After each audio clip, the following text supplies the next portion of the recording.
Good evening, everyone. So, here it is. My first time reading Proverbs 18 as recommended by a friend because she thought today was the 18th, which it is now, but she said this yesterday and it was the 17th. But anyways, here we go. I may read them twice just so that everybody can hear what it says and maybe understand it a little better. Okay, so Proverbs 18. An unfriendly person pursues selfish ends, and against all sound judgment starts quarrels.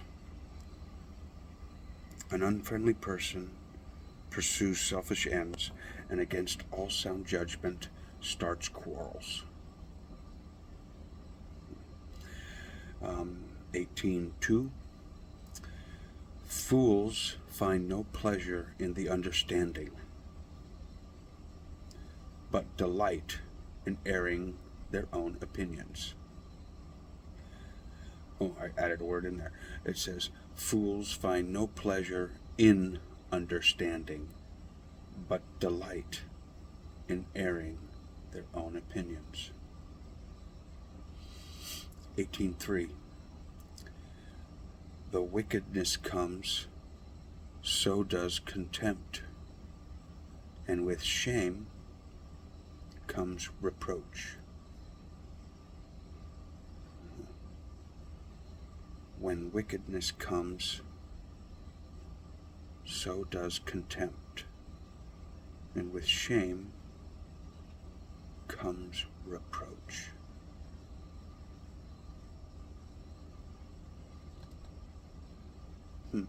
If you have any insights into that one and you could leave it in the comments, that would be wonderful. Thank you. All right, so moving on. 18:4. The words of the mouth are deep waters, but the fountain of wisdom is a rushing stream. The words of the mouth are deep waters, but the fountain of wisdom is a rushing stream. Okay. That one seems a little easier, but still not quite clear. 18:4, if anybody has any insights, that would be amazing if you could help me. Thank you.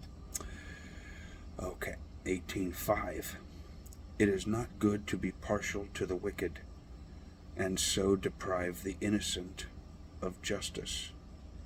That one is pretty easy to understand.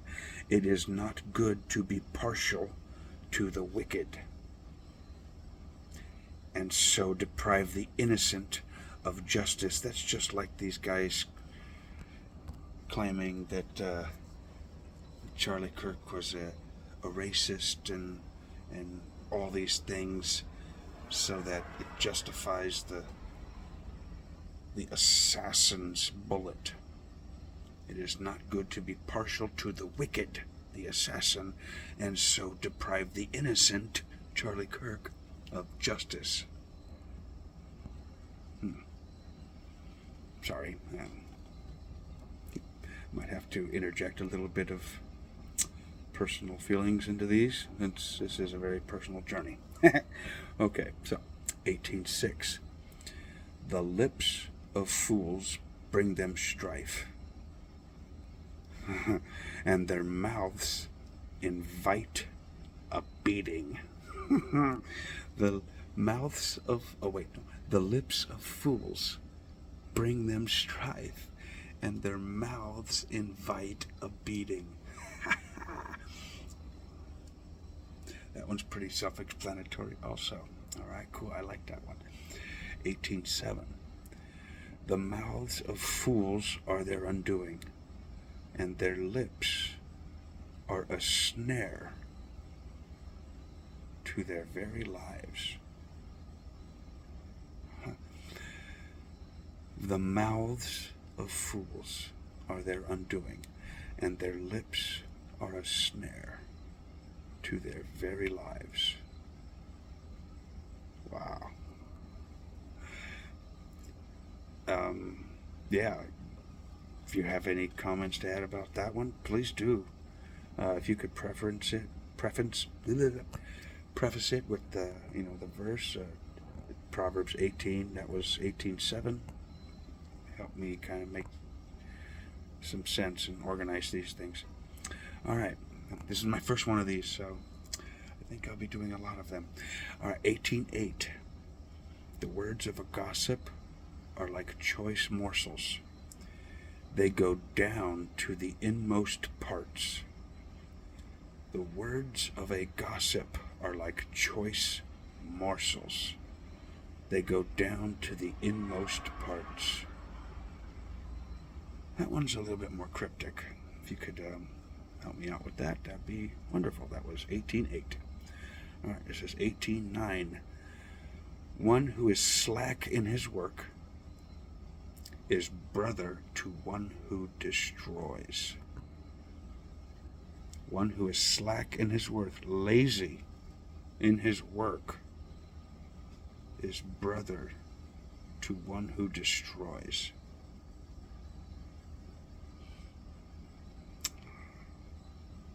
Yeah, that one's pretty deep. All right, 18:10.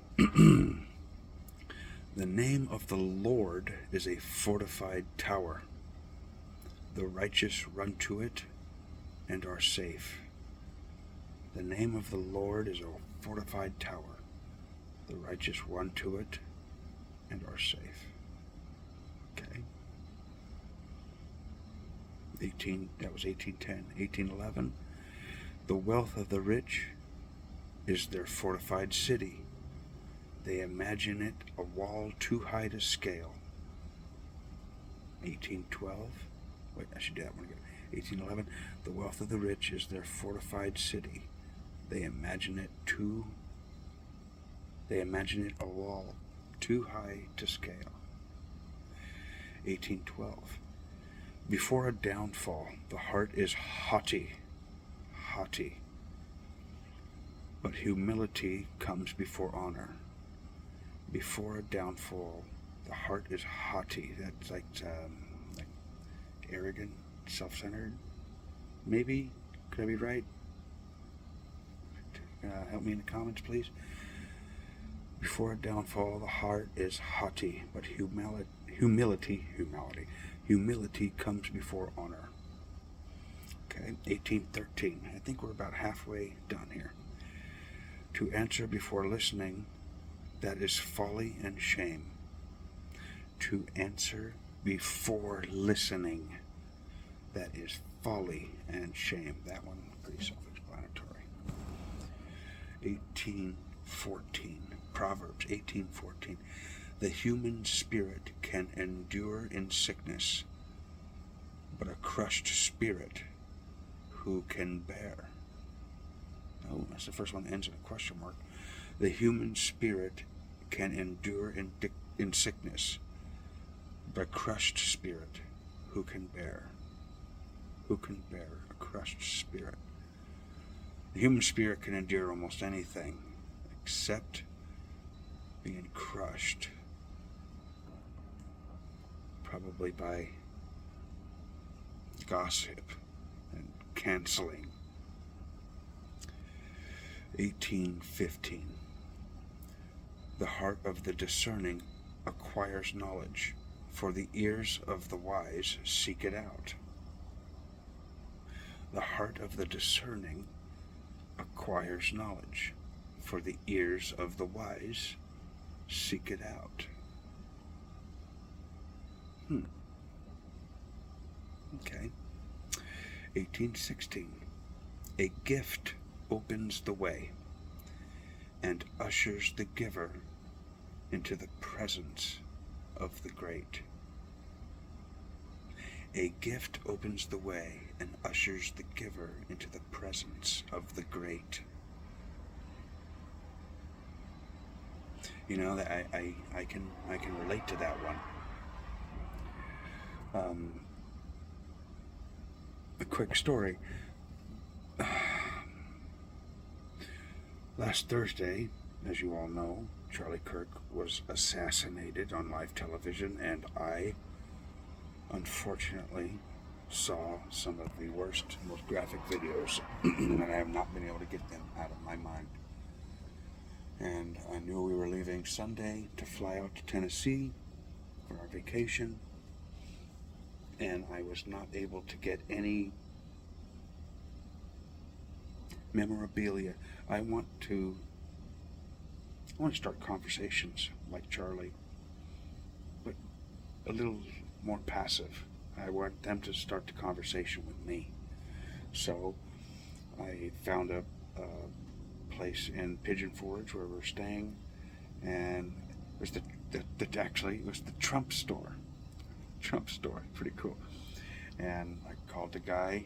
I went over there, and I asked him if he had any Charlie Kirk shirts, and he said he had a couple, even though he admitted he didn't even know who Charlie Kirk was. This was a really old, he was old timer, and he didn't even know who Charlie Kirk was, but some people had called him and said, you need to stock some of these. So we bought a few just to see if they would sell, and they sold.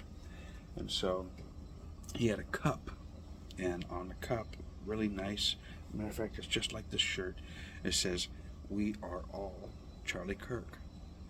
So I picked up the cup and said, "How much is this cup?" It's $30. I said, "I'll take it." And I said, "I'd really love to have some shirts with this on it." And he asked, "Yeah? What size? What color?" "Oh, dude, white with black lettering would be perfect." And he said, "What do you want them?" I said, "Well, I'm leaving town on Thursday." He said, "Hang on a second." He called, made a phone call, and he said, got his printing press, or his whatever the heck it's called, lady on the phone, and said, "Can you do these shirts? I like the cup. Can you put that on a white shirt with black lettering?" And the guy said, "How many do you want?" I said, "Give me 10. So I bought 10. And he said, "All right." I gave him my number. He called me the next day, yesterday, and I drove out there. He sold me all 10, and I got a screaming deal. I got all 10 for $150, and I've given them all away except for this one. And the only reason I have this one is because I had left it in my room, because I had left 2 up here to give to my dad and my cousin, or my nephew, I mean. So today I actually gave the one I had on my back at the at a restaurant. Pulled it off. Lady wanted it. Gave it to her. I said, "If you're going to wear it, you can have it. But you don't have..." I've been wearing it, so you don't have to wear it right now. You can watch it. All right, so long story short, which is way too late, I'm sure. As I was leaving the Trump store, when I picked up my shirts, I immediately put one on, and I walked past this lady, and she teared up as she read my shirt. This is it. "We are all Charlie Kirk." And she teared up, and I asked her, "Would you like one?" She's like, "What?" I said, "You can have it. If you'll wear it, you can have it." She said, "I would wear it." Pulled one out of the bag and gave it to her. And tears came to her eyes. And she thanked me and my wife, who was there with me, and I gave her a real good hug. She hugged me. And I've been on top of the world ever since. And but of course, it started before that, but it's just been getting better and better and better. I mean, it's after 1 a.m., I got 4 hours sleep last night because we were up till 3. And we were up at 7:30 because we had an appointment. And I am not even tired. Anyways, okay. So, that's my story for Proverbs 18:16. A gift opens the way and ushers the giver into the presence of the great. And I felt the Holy Spirit when I gave her that shirt, and she hugged me, and we exchanged tearful words. Beautiful. So carrying on. 18:17. In a lawsuit, the first to speak seems right until someone comes forward and cross-examines. In a lawsuit, the first to speak seems right until someone comes forward and cross-examines. That's like all these mainstream media outlets calling all Republicans and MAGA fascists and Nazis and all this, until they're actually forced to defend their positions. You show them what a Nazi actually looks like and what a fascist actually looks like, and how neither of them and none of them are Christians. For one, not a single one of them believes in Jesus Christ. They are all godless heathens. Anyways, but I digress. So, 18:18. Casting the lot settles disputes and keeps strong opponents apart. Casting the lot, separating the people, settles disputes and keeps strong opponents apart. Okay, that makes sense. 18:19. A brother wronged is more unyielding than a fortified city. Disputes are like the barred gates of a citadel. A brother wronged is more unyielding than a fortified city. Disputes are like the barred gates of a citadel. And I could probably use some help with that one. All right, next, 18:20. Proverbs 18:20. From the fruit of their mouth a person's stomach is filled. With the harvest of their lips they are satisfied. From the fruit of their mouth a person's stomach is filled. With the harvest of their lips they are satisfied. Okay. I could use some help with that one too. I sure hope there's a lot of Christians that watch this, because I could really use some help. 18:21. The tongue has the power of life and death, and those who love it will eat its fruit. Ooh. The tongue has the power of life and death, and those who eat it, those who love it will eat its fruit. Okay. He who finds a wife finds what is good and receives favor from the Lord. This is 18:22, Proverbs 18:22. This makes me think of Charlie also. He who finds a wife finds what is good and receives favor from the Lord. 18:23. The poor plead for mercy, but the rich answer harshly. The poor plead for mercy, but the rich answer harshly. 18:24. Oh, this is the last one. Okay. One who has unreliable friends soon comes to ruin, but there is a friend who sticks closer than a brother. I think we all know who that's supposed to be. One who has unreliable friends soon comes to ruin, but there is a friend who sticks closer than a brother. And that's obviously Jesus and God. Okay, well, I did not expect this to be a 20-minute video, and I apologize for that. Anybody who's watched the whole thing, thank you so much. I really appreciate it. I think I'm going to start doing this regularly. Kind of my personal walk through the Bible for the first time with all of you, or probably one of you. In any case, please, if you have any comments, any insights into what some of these passages mean, please tell me in the comments, or you can DM me. I'm fine with either. Thank you very much, and everybody, I hope you have a great night.